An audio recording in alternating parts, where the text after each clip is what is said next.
Mary Jane. I'm Mary Jane Dolan, and I have the privilege of serving as mayor of this beautiful city of Lynchburg. And welcome to the historic Kemper Street Station. This station has served Lynchburg since 1912. Matter of fact, during World War II, thousands of troops passed through Kemper Street on their way to Europe. And the local Red Cross volunteers gave bag lunches to the troops. And so for a while, we became known as Lynchburg, which is a little bit of information I didn't know until yesterday. So I kind of like that. In the 60s, when air travel became increasingly popular, this station fell into neglect. However, in the late 1900s and 2000s, train travel saw a resurgence, and interest in this station was rekindled. Today, Kemper Street Station serves as a multimodal hub with Amtrak, Greyhound, and the Greater Lynchburg Transit Company. This station stands proof that when there is investment in infrastructure, economic progress follows. Investing in our infrastructure is critically important, especially for older cities like Lynchburg, as we struggle to maintain aging buildings and our roads. And the passing of the Bipartisan Infrastructure and Jobs Act will play a monumental role in helping Virginia improve this infrastructure, create new jobs, and give much-needed boost to our local economy. I want to thank Senators Kane and Senator Warner for their continued support and their work in the passage of the Bipartisan Infrastructure Investment and Jobs Act. Our state is also very fortunate to have the continued support and expertise of State Secretary of Transportation, Shannon Valentine, who is with us today. It's always great to come home. All benefit from her expertise and knowledge. Thank you very much. And I also want to acknowledge that we do have some members of our city council here today. Vice Mayor Wright is here, Councilmember Wilder, and Councilmember Tweedy. Don't see anybody else. And our new city manager is here, Winter Benda, back in the corner there, waiting for the train. So I'm sure all of you are as excited as I am for what the future holds and the progress that lies ahead. Our next speaker will be the Executive Vice President at Amtrak for 12 years before he was appointed to the Virginia Passenger Rail Authority's first Executive Director. G.J. Statler has extensive experience in the rail industry with an exemplary record of growth, financial management, transformation, and operational excellence. We are happy to welcome him to Lynchburg. Thank you very much. Thank you, Mayor Dolan, for that wonderful welcome, and thank you, Senator, for inviting me to this event. It's good to see everybody this morning. It's exciting to be here to talk about transportation really being revitalized in Lynchburg and throughout the Commonwealth. It's been 4 months since I started at the Virginia Passenger Rail Authority. That's the VPRA for those of us in the know. And in those 4 months, I've really come to appreciate the fact that there would not be a VPRA without the efforts of Shannon Valentine, the Secretary of Transportation. With the governor's support, she was the inspiration and the driving force behind the negotiations with CSX to acquire all of the right-of-way that we did for $3.7 billion. Those negotiations led the governor and others to announce that plan in December of 2019. And then shortly after that, it led to the creation of the VPRA in the governor's 2020 Omnibus Transportation Bill.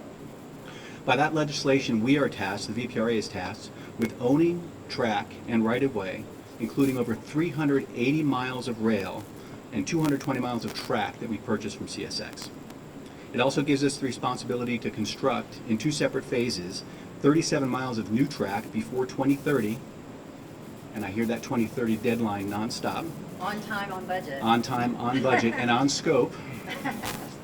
And with planning phases 3 and 4 that will lead to that true separation of passenger rail and freight rail in Virginia. It'll allow us to have passenger on one track, freight on the other, so there's no impedance by the freight.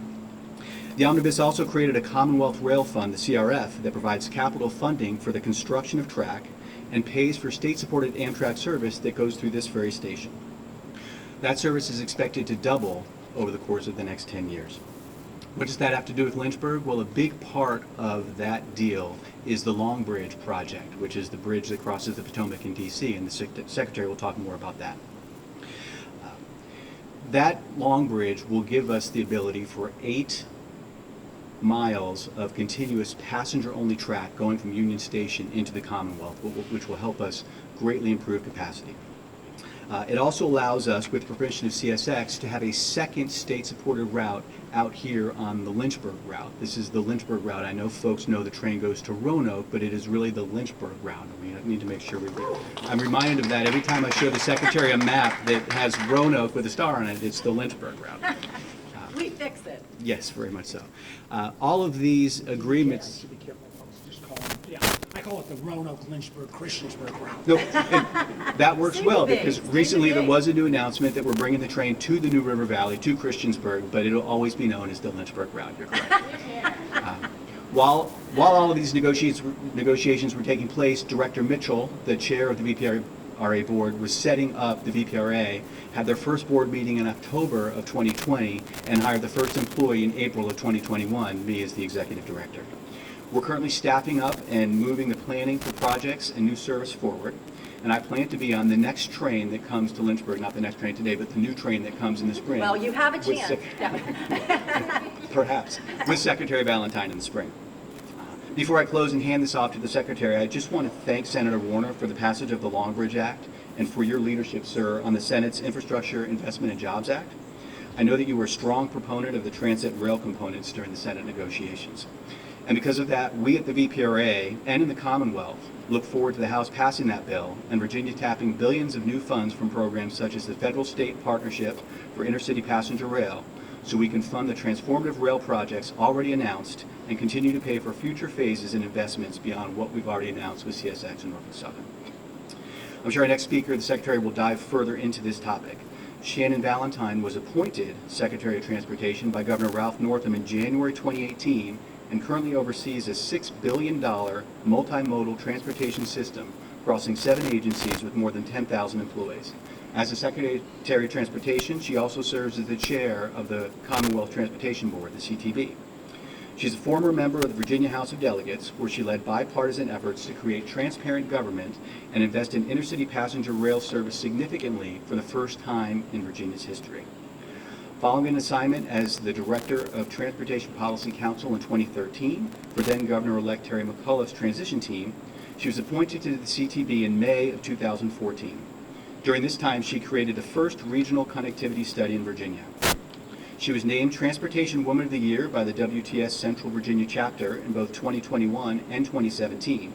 In 2020, she was honored with the Northern Virginia Transportation Alliance Legislative Leadership Award, the Virginians for High-Speed Rail's Legislative Achievement Award, and the Virginia Transit Association's Distinguished Public Official Leadership Award. Also, just further evidence of her broad experience and knowledge, earlier this year, she was granted a PhD in rocket science. So now, please help me welcome, that's true story. Please help me welcome the Secretary of Transportation, the Honorable Dr. Shannon Valentine. That is the most detailed introduction I have had in a very long time. I don't want to take up your time, but I do, one of my great privileges is that I am able to work with all modes of transportation, including the Port of Virginia and Virginia Space. I have the opportunity to work with commercial space companies, with NASA, and in many of our meetings, I will occasionally say, I might have missed my calling. Maybe I should have been a rocket scientist. And at the last launch, NASA presented me with a doctorate in rocket science. And I have never belly laughed quite that loud in my entire life. However, we are here today, and can I just say, it is so great to be with our mayor. Always a pleasure and a privilege, especially 2 days in a row, I will say. DJ Statler, our new executive director of the VPRA, are we so lucky? I'm amazed at the bio. But Trinae, great to be with you. Bo Wright, Vice Mayor, one of my legislative aides during the General Assembly session. Ed Craighill, such a great leader in transportation. Margette, thank you for all the work that you've done here. All the members of City Council, Sterling, thank you for being here. The Alliance, always just so supportive. Our new city manager, welcome. So glad to have you. I'm really here today because of rail, this community, and two developments that happened in 2008. The first was that Congress delegated the responsibility for funding of regional routes to the states, with the possibility of losing them. And two, we were conducting at the state, with DRPT, a statewide rail plan. Matthew Tucker was the executive director. I was working closely with him because our city and the Chamber of Commerce here was so interested in the Trans-Dominion Express. Do some of you remember that? They were doing the statewide rail plan, which we are doing right now. As a part of the plan, Amtrak did a ridership study across the Commonwealth, and they found that the section between Lynchburg and Washington, D.C. was the most underserved in Virginia. With that information, I called together a small group of bipartisan legislators to make the case to get a train anchored in Lynchburg, Virginia. And I will be forever grateful to former Delegate David Toscano, who was also the former minority leader in the House, who joined me in a meeting with Governor Kane and then Secretary of Transportation Pierce Homer to make that case, and to former delegates William Fralin, Ed Scott, and Delegate Rob Bell for signing on to a letter supporting this initiative. And with that effort, we were able to get a $17.5 million 3-year pilot. It was actually for Lynchburg and Richmond, but Lynchburg went first. And with that decision, Virginia made the decision to invest in intercity passenger rail for the very first time. I will say that when that train launched on October 1st, 2009, and I remember it's my wedding anniversary, which is how I spend my wedding anniversaries, we had to get 51,000 riders a year, right, Christine, to keep the pilot. And I remember a reporter just saying, oh my gosh, Shannon, what if you don't get 51,000 riders? And I thought, oh my gosh, we're just launching the train. Well, what happened was ridership actually grew to 250% of that expectation. We had 125,000 riders that first year. And that train, which we now share with Roanoke, has consistently exceeded all ridership and revenue expectations. In fact, even during COVID, they have had the fastest recovery in Virginia. So it has been a remarkable story to tell. And over these 12 years, what DJ, and I won't go over everything, but to think, less than 12 years ago, we started with a $17.5 million pilot. And in March of this year, with Governor Northam and Secretary of Transportation Pete Buttigieg, we announced a $3.7 billion transforming rail initiative in the Commonwealth of Virginia. It is a remarkable journey. In that transforming rail, the heart of it is a $1.9 billion bridge, the Long Bridge across the Potomac. It is dedicated solely to passenger and commuter rail. The gridlock in expanding rail in Virginia has been that bridge.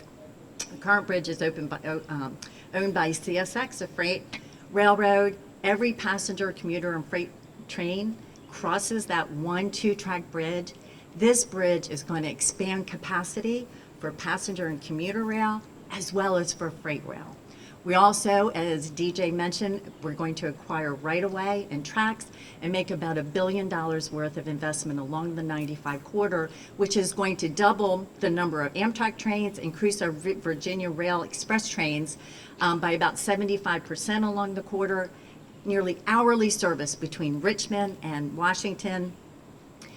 And we also acquired future tracks that would take us from Petersburg, Virginia, down to Ridgeway, North Carolina, and an east-west track between Doswell and Clifton Forge. The really exciting part about this is that by dealing with the bridge and the gridlock, we are now able to expand capacity across Virginia. And on May 5th, the governor announced the Western Rail Initiative, which is a $257 million investment to expand passenger rail to Christiansburg, Blacksburg, the New River Valley by 2025, correct? And the Lynchburg route Roanoke to Washington, D.C. in the Northeast Corridor will get another train. So starting in 2022, we will now have an afternoon train that heads up to Washington in the Northeast Corridor and will return the next morning. We are just trying to work very hard to create that loop. So as we, so it's really been pretty remarkable. I say in 2009, rail reached 48% of Virginians, 53% of jobs. Today, rail reaches 77% of Virginians, 88% of jobs. In other words, not enough. And that is why we are here today. We have so many people to thank, and it does go back to the advocates for the Trans-Dominion Express. Senator John Edwards from Roanoke was so loyal about putting in the TDX authority. And he worked so hard to get this train to Roanoke. The Lynchburg City Council, you were the first to pass a resolution supporting this rail service back in 2008. You were joined by 20 others along the corridor. People like Garland Harper, who I don't believe could be here today, but he is a true rail ambassador for Lynchburg and all of rail, and Senator Mark Warner. For some of you who may not know, when he was governor in 2005, he actually established the Rail Enhancement Fund, which preserved and developed the rail network in Virginia. In 2020, as DJ mentioned, he patroned with Senator Kane the Long Bridge Act of 2020. I think once, Senator, you told me it was a miracle. I will say that it passed on December 27, 2020, and allowed Virginia and D.C. to build a rail bridge on National Park Service land, which was critical to allowing us to move forward with this project. In 2021, he is now leading and negotiating the $1.2 trillion historic investment in rail, in infrastructure, and in sustainability. Mark Warner was elected to the Senate in 2008 and was reelected to his third term in 2020. He chairs Senate Intelligence, for which I am so grateful, and he serves on the Senate Finance, Banking, Budget, and Rules Committee. He is absolutely known for being a bipartisan leader with a record of getting things done. He served as our governor from 2002 through 2006 at a time when Virginia was known as the best state for business, the best managed state, and the best state in which to get a public education, which is quite a legacy, I have to say. And here we are in 2021, and because of his leadership, on the verge of a once-in-a-generation investment in our future. Please help me welcome Senator Warner. That was a great job, too. I gotta tell you, Shannon. Well, thank you, Shannon. Thank you, Madam Secretary. Maybe not as fulsome as DJ's introduction, but that was a pretty darn good one. And I am very grateful. Please give it up again for Shannon Valentine, who's done a great, great job in the House of Delegates as a community leader, and now as, the Transportation Person of the Year, not once, but twice. So kudos to you, DJ. It's great to hear what you're doing, and it's only been a few months, so expecting big, big things. Mary Jane, it's always great to be back in the Hill City with you and your colleagues from City Council, and for everybody else coming out. And we should tell the Amtrak folks that I'm speaking now so that the train that was supposed to get here at 6:08 can now come by. Please don't pretend that it was like, don't tell them like the passengers were held off for 4 hours because of waiting for this. But I want to really commend Lynchburg and the folks who've been advocating for this for a long time, and particularly Shannon. Way back when I was governor, VDOT was pretty much only about highways, and rail was not even, I'm sure, a stepchild. It was a distant relative. And people like Shannon and others have really been relentless. We've got to have a multimodal transportation system across the Commonwealth. Yes, we need roads. Yes, we need broadband. Yes, we need transit. We also need rail. And under Shannon's leadership and with the great leadership of Governor Northam, we've made huge, huge progress. She mentioned the fact about the Long Bridge project, which I will spare you the sausage making, but it is really, really hard to get the National Park Service to approve any kind of infrastructure project without 5 years plus of review. You know, can you guys pick up that in the distance too as I'm making the sound?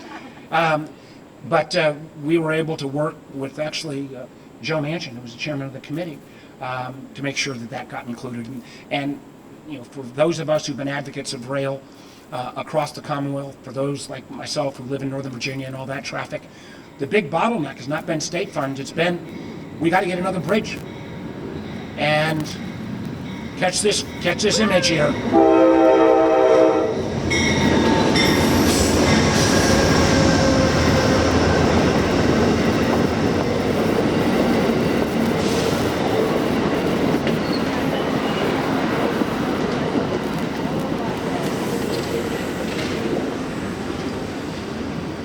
And I want to, where's Isaac?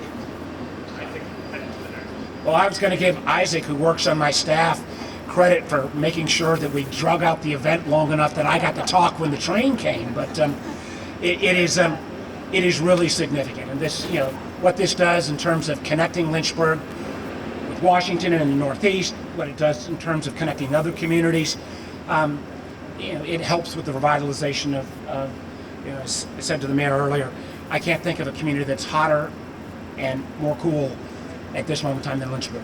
And I've been there when that could not have been the case, even made by the mayor. But you ought to be really proud of what's going on here. The other challenge, and this is kind of where we're getting to the final part of this, is that all these plans, they don't happen if there's not funding.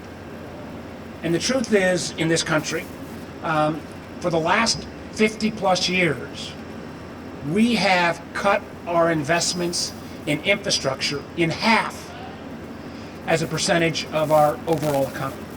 And America that used to have, you know, the best roads, the best airports, you know, never maybe the best rail, but decent rail, we've been going downhill, downhill, downhill. And for the last, since I've been involved in politics, starting in the late 80s, early 90s, every president of every party has said, you know, we need an infrastructure plan. Matter of fact, during the previous administration, it became almost a joke line. Every week was infrastructure week, and nothing got done.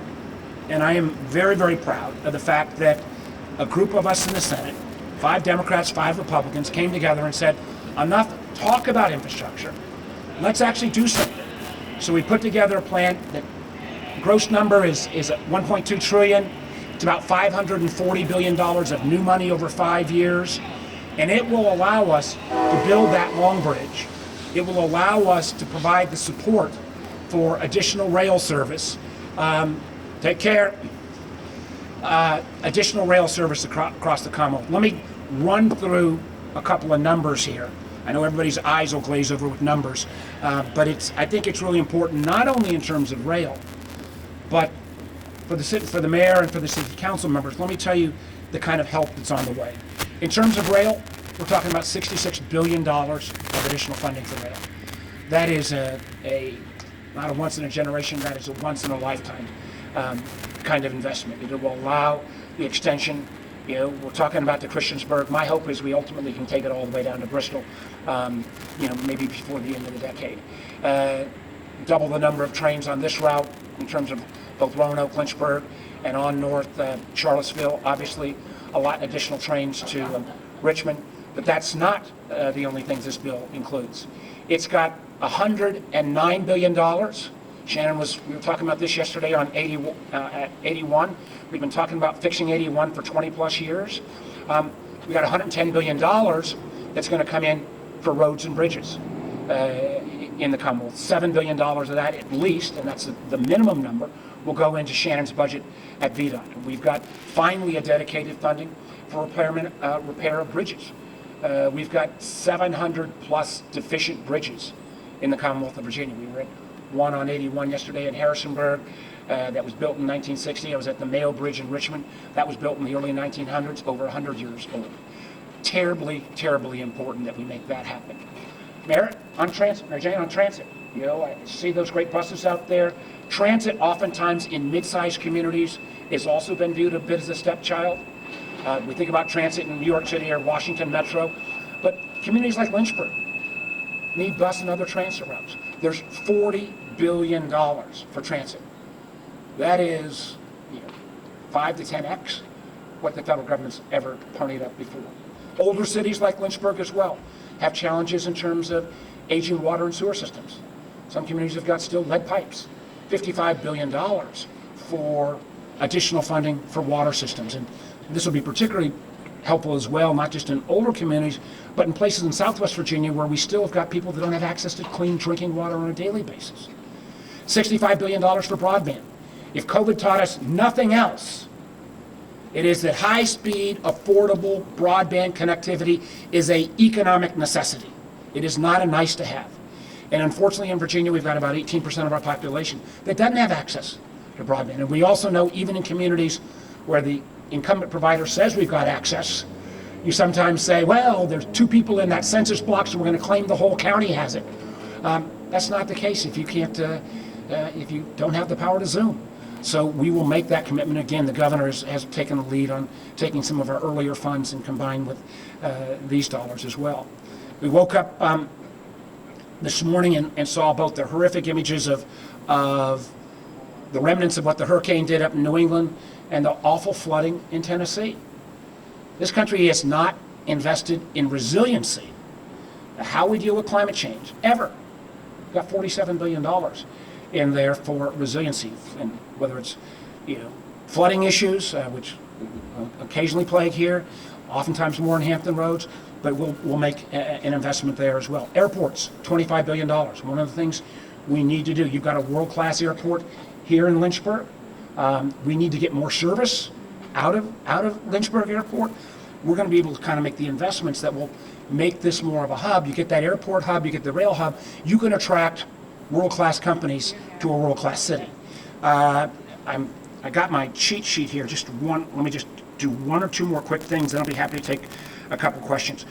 One of the things that did not get talked about very much in the infrastructure bill is that it really makes, for the first time ever, major investments in changing how we generate energy in this country to a cleaner basis.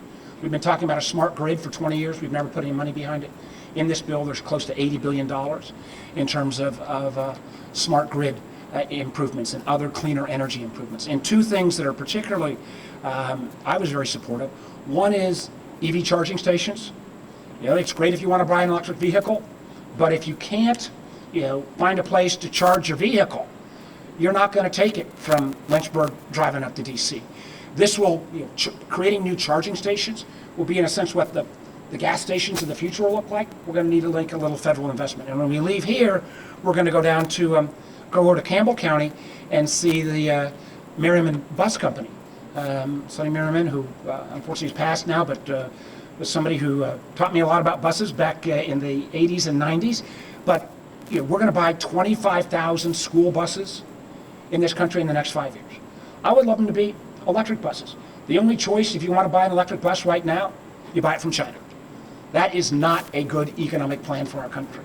And so what's happened at Merriman Bus Company, what's happened in North Carolina, South Carolina, we are putting in place the beginnings of a electric bus infrastructure, manufacturing facilities across the region. So this is, I think, an exciting piece of legislation. The remarkable thing is, I was getting on the road yesterday, Shannon and I were together in Harrisonburg. I thought, okay, the infrastructure bill, we passed it. It must have been like 3 months ago. I realized we passed it 2 weeks ago. Somehow it feels a lot longer with what's happening internationally and COVID and certain other kind of political machinations going on. But it is my absolute hope that the House of Representatives will take up this bipartisan piece of legislation and pass it as soon as possible, get it to the president's desk, show that this country in a bipartisan way can still make the kind of critical infrastructure investments that our country has been lacking literally for 50 years. So to all the local elected officials, help is on the way in a variety of categories. For Shannon and her team from transportation, help is on the way in terms of rail, transit, and obviously roads and bridges. And for folks from the community, I think this will be one more step towards making this great city even greater. And with that, I'll be happy to take, any of us will be happy to take a couple of quick questions. Thank you for starting.